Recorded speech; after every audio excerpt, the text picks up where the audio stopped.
Hello everybody, my name is KirkpattieCake. I am an author and robot, and today we're going to be talking about the new Cruella de Vil video.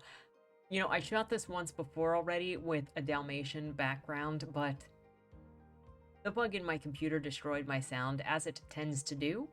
And you'll probably noticed that the camera is kind of off-center right now. Shh, I just don't want you to look at my bed. This has nothing to do with, just look at the beautiful shelf full of all of these goodies. This beautiful dead-end drive with the Poopsie and my upcoming novel, Bleed More, Body More. You can tell it's beautiful even from this distance with this camera. And all of these beautiful creatures up here. I'm being distracted, okay? Before we get started on the topic of this video, though, remember that LBRY for July is open. Down in the description below, you will find a link going to the LBRY challenge, which is you submit, I give you a prompt, you submit a story, and first video of the month, I read your guys' stories, and it's always so good. July was so good, you should check it out. It's called I've Lost Control of My Life. Go check out that video. So many talented writers submitting to LBRY. It's awesome. I'm so excited for you guys. It's ugh. And with that said, so recently, maybe you've heard, Disney has released a live-action movie following some alternative version of a young Cruella de Vil, and it is an alternative. It's a completely different take on her. I have to say some other version because it is not following or trying to become the Cruella that we already know. It basically feels like running PR for Cruella de Vil. Because how do you get people on the side of a puppy killer? Short answer, you don't. So you have to rewrite their history. And quite honestly, I think that's the thing that bothers me the most about this whole movie is visually, it looks fine. I'm sure the logic is kind of lacking, but that's what's going to happen when you've got a parachute skirt. It looks like it would just be a fun, possibly slightly over-the-top movie, which is whatever. I do absurdities myself, so I understand that. But I have a problem when you take somebody that is obviously an evil person, we all know them as an evil person, and you're basically running PR for them by recreating their story, turning their whole story situation into, oh, no, I don't actually skin puppies, but I know they want a villain, so let's let them think that I do. That's kind of retconning, and I get that that's having a new take on it, but it makes me think of all of the PR firms that come out when a celebrity does something bad or a politician does something bad, and they just want to flip the lid. This is the Bill Cosby PRing of Cruella de Vil, okay? And I think that's why it bothers me the most. You don't get to see a pedophile in the media, and then Disney goes, oh, wait a second, let me just PR that into being okay. You can't get me on a pedophile's side by telling me how much of a victim they were. I'm sorry. But that's completely on the side. So don't get me wrong, Disney specifically has been stuck on this one thing of trying to create empathetic villain movies for a while now. We can see it with all of their buying up IP, buying up properties, and continually writing either spin-offs or sequels or something from a new direction, like the villainy thing. But there's something that I think the writers of this fundamentally miss if they're trying to create an origin story for the Cruella de Vil as we know her. Or if you're just trying to create a villain movie or a villain story altogether and you're trying to make the villain empathetic. If you check the headlines for this movie, you will see some that are trying to compare it to the Joker from 2019. Even the director has mentioned wanting to compare it to the Joker in humanizing a bad person or an evil person or telling another story about from a different perspective. I think that's what I saw the other day. The problem is that this movie falls into what I consider one of the bad storytelling tropes, and not focusing on the Cruella de Vil that we know as a person, but on recreating her with a clean image so that her resume is completely whatever, and you just overlook all of the past situations with her, who she actually is, and just get on her side, because here she is an underdog. Here she is a victim. Here she's not the crazy lady that's skinning puppies for fashion, okay? So just forget about that for a second and get on Cruella de Vil's side. How about no? Okay, the Cruella de Vil 2021 movie lacks some kinds of logic. For a great recap of everything that's somewhat important to the movie, I encourage you to check out Screen Rant's video on this, because he did a fantastic job summarizing it with so many elements that are kind of But the thing that stands out to me the most in these recent villain stories, particularly coming out of Disney, is that they don't understand why people are interested in villains or what might make a villain character empathetic. It's not that we want to see someone justified. No one wants to watch a movie about Ted Bundy or John Wayne Gacy and go, you know what? Now that I've seen his traumatic background and his abusive father and or grandfather and his lack of identity, his confusion of identity from having an absent father, and the trauma that did on who he was as a person, and having a lying mother, and being pit against somebody worse than him, sometimes, in some cases, society, I can understand why he raped and murdered all of those women and or young boys in the case of John Wayne Gacy. I can totally understand it. I can totally empathize with taking that action. No, most people, sane people, normal people, aren't doing that. People enjoy true crime or movies about bad people or movies about the villain's journey, like Joker, to see the multidimensional elements that brought somebody to their knees. That's one of the things that I look at with the Dead End Drive, currently available. It's hilarious, but also bad people. We know that Ted Bundy is bad, but how does someone make the decisions that Ted did? How does somebody get to that place? Why are they driven to do that? What impulses do they have? Do they lack impulse control? What elements all gather to create that mentality? And we crave to understand, to see the logical decision making in their eyes, because it's not the decisions that we could make or see or justify. We want to know how their minds work the way they do, because that's the outlier mindset as we generally see it. So how do their destructive personalities push them forward? And that's how we empathize with them, because we can see how they were damaged. But any normal person never sees the Ted Bundy and his actions as justified because we saw his childhood. No. We empathize with his pain because we see his logic. Like, oh, my favorite example will always be Jeffrey Dahmer, because clearly I'm the Jeffrey Dahmer person. I'm writing a book inspired by his life. I've got my collection of favorite Jeff books over there, still trying to get an action figure. I have a cup and a pillow. Cut this. You empathize because you can see the logical decision if you get into their heads. So with Jeff, his actions were constantly inspired by, one, his fear of rejection, his fear of abandonment, and his fear of loneliness. So he drugged people because it didn't give them the chance to say no. He killed people because it didn't give them the chance to leave him.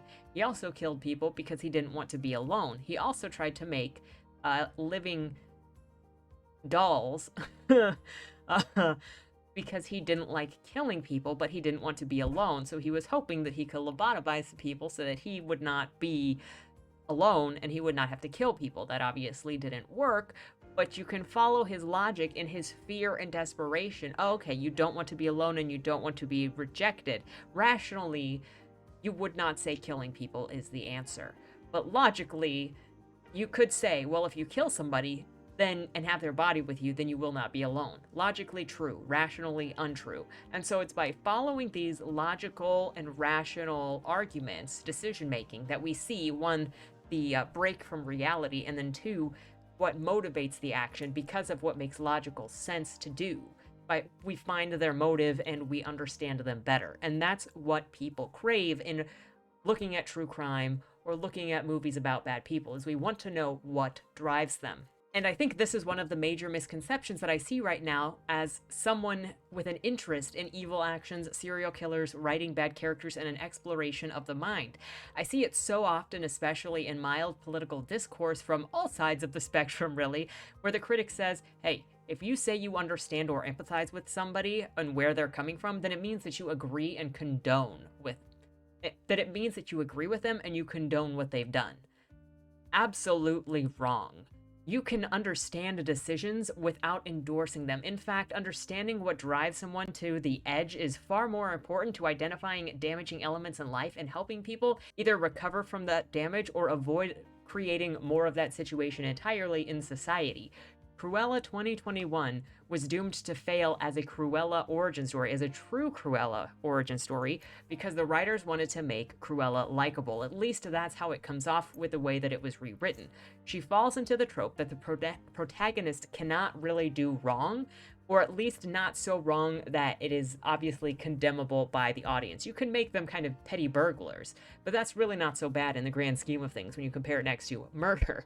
It's really hard to get people to get on board with a puppy murderer, because people are, people are on Hannibal Lecter's side. People are on Dexter's side when they're killing people, but you kill an animal, you're a bad guy. That's just, I don't make that rule. That's just how it is. One of the tropes that I've seen, and I don't know if I've talked about this before in my other videos about writing, but people think that you can't write your protagonist actually doing truly bad things that you would condemn, because they'll make your audience hate the character. Now, that's not necessarily true.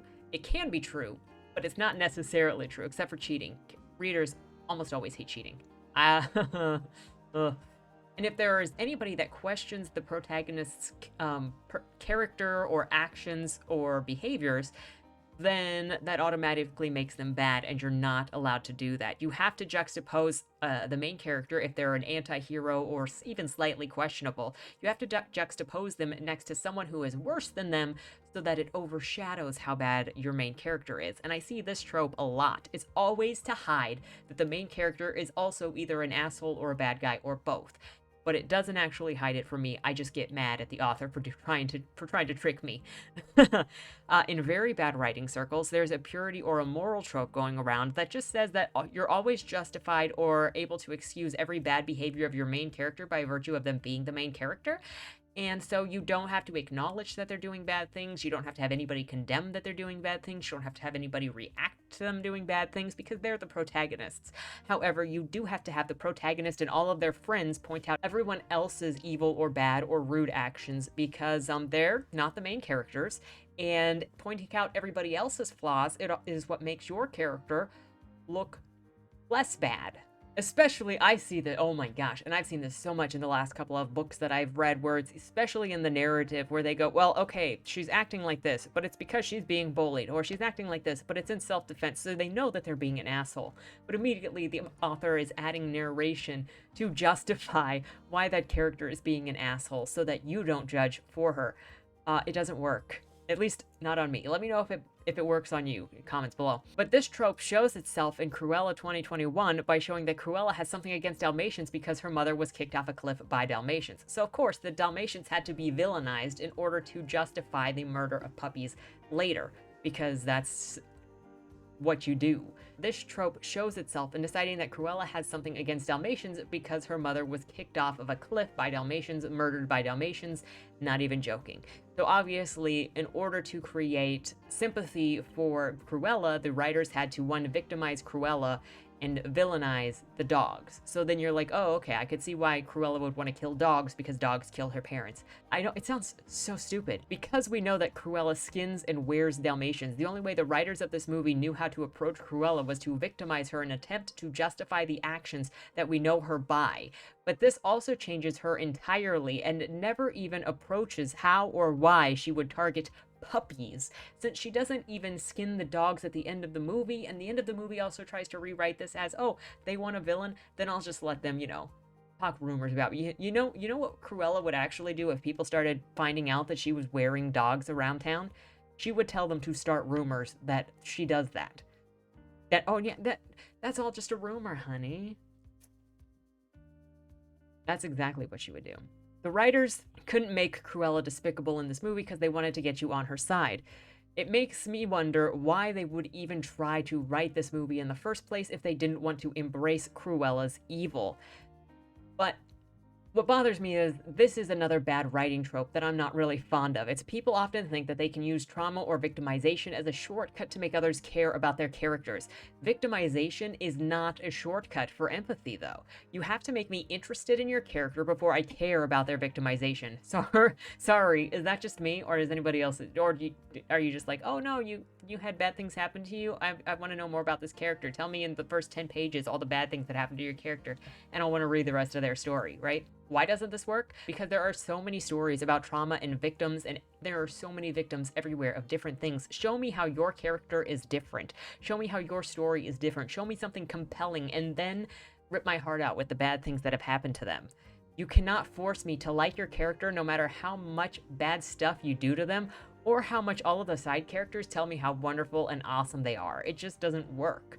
A real Cruella origin would be Ugly Betty meets American Psycho. Can you imagine how much fun that would actually be? Instead, you've got this bizarre fashion show with trained killer dogs and a secret I'm your real mother reveal, and a random parachute dress that reveals the big baddie to be a meanie dicker weenie for pushing the main character off a cliff in front of a crowd that she had no idea had suddenly come out of the building because everybody is apparently wearing pillows on their feet and not talking at all, even though they're at least partially drunk, right? Because they're all models when people are drinking. I'm generalizing over here. If you wanted to write a legitimate Cruella de Vil story, you have to acknowledge that she's bad and then get into the mind of how somebody could make the decisions that you disagree with. Not change up the character entirely because you cannot imagine doing something that's wrong or something that somebody else did. Joker 2019 was good, not because it was trying to make Arthur Fleck look like a good guy or justified or a moral person.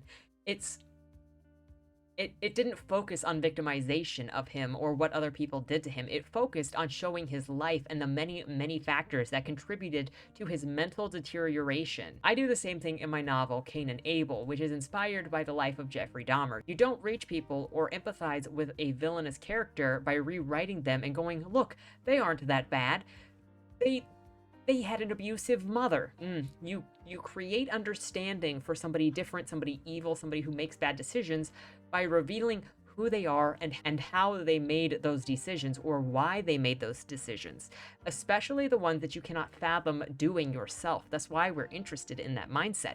You can't create empathy by changing the morality of the character. When you take Cruella de Vil and you remove her cutthroat, ruthless psychopathy and turn her into this other thing over here that whatever is in Cruella 2021, you have basically destroyed Cruella, put somebody else in her place and said, oh, don't look at the man behind the curtain. You're running PR, okay? You're doing a body double, running PR. It's not the same person, but you're trying to say this person and this person, because they're both Brianna's, it's the same person, and so judge them as the same moral. You're not creating empathy for Cruella de Vil. You're creating an interest in Estella, who is a completely different character. You create empathy by revealing to others the sane and consequential choices someone makes toward insane and inconsequential goals, which is very clearly there with the original Cruella de Vil, and she would be a very interesting character to do an in-depth character study on for a real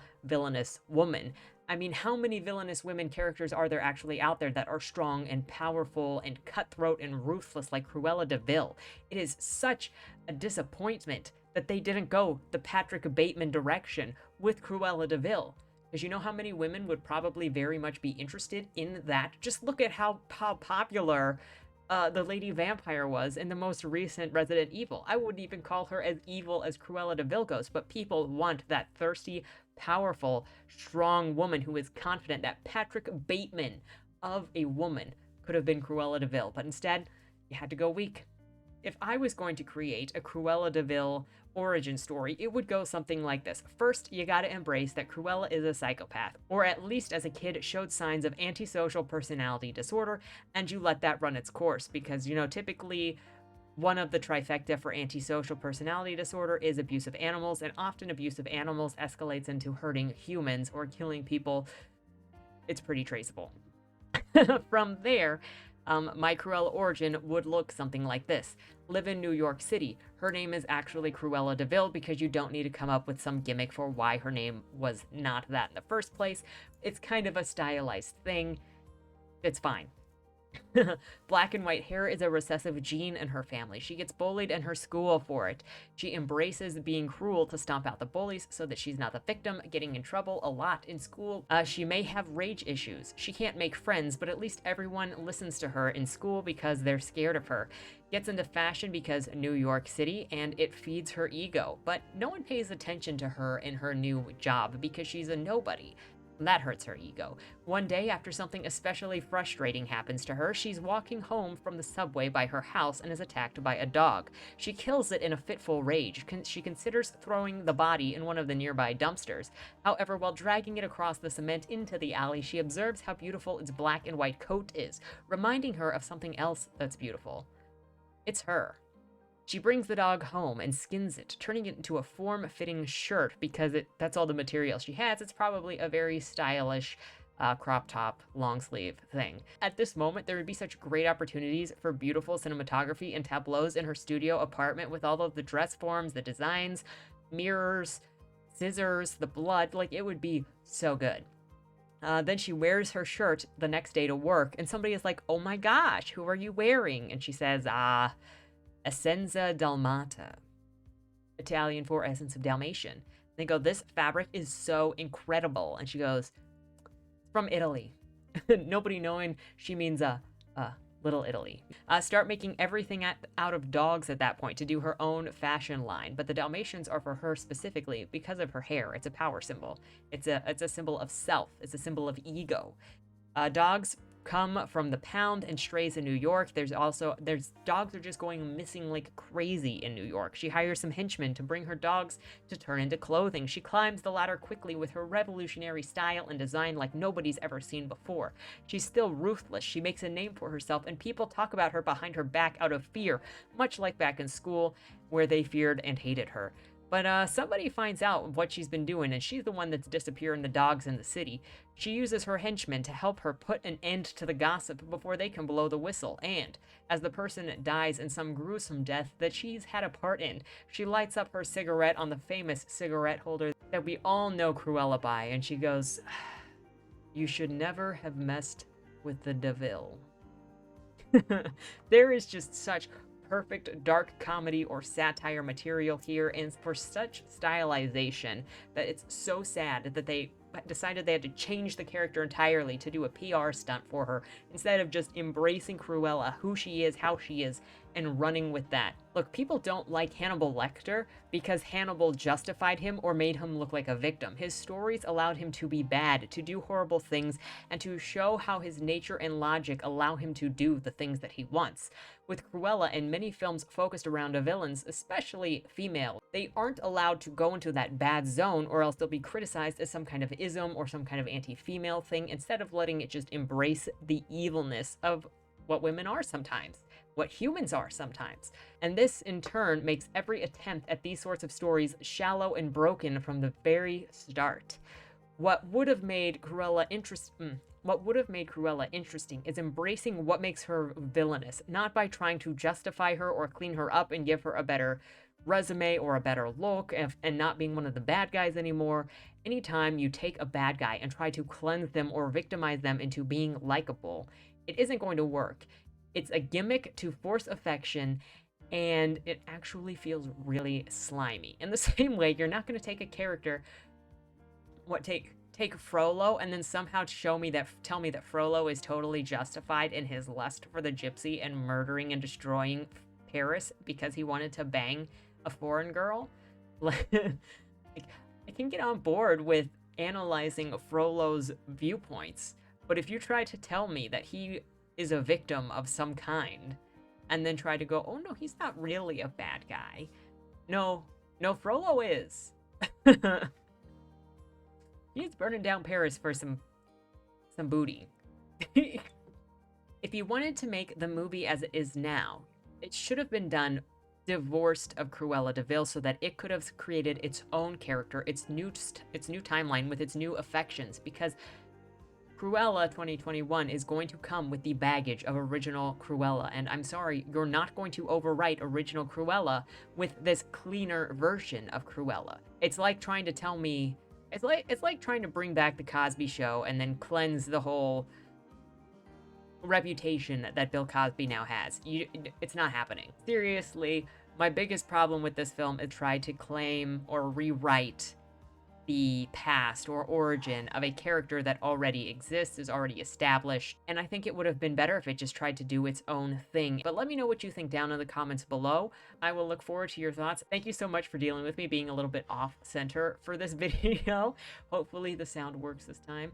If you like this sort of content or this sort of discussion, please remember to like the video, share it, subscribe for more. Let me know what kind of stuff you would like to hear me talk about. And until next time, have a great day, have a great weekend, and don't die.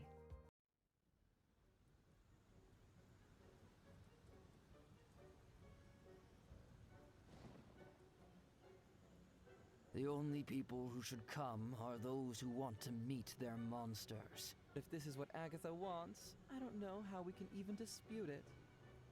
Show me your teeth. I change lives, baby. And I end them. Sweetheart, no bargains hold. Only fools know restraint. Only losers lose! If your scissors are dull, may I recommend sharpening them with leather? I think I hit you. Mima says I must have a guardian angel. To enter the ring but abstain from playing is suicidal. Your virtue makes you nothing but a liability. You're gonna die. You're gonna die. You're gonna die.